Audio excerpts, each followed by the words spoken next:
মারামারিটা সজীবই আগে শুরু করছে। আতাউরের খবর পেয়েছেন স্যার? দুবাই চলে গেছে। কি? কবে গেছে?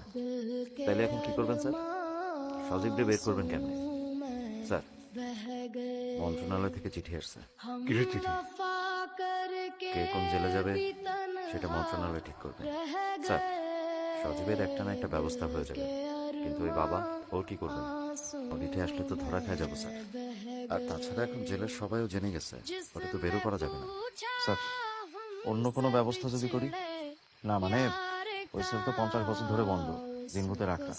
ওখানে কাউরে রাখলে জিনভূতে এসে ফাঁসি দিয়ে দেয়, এই গল্প তো সবার জানা। ওই গল্পটাই যদি...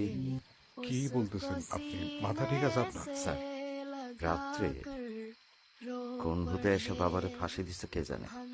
আর জিনভূতের নামে তো মামলা হয় না স্যার।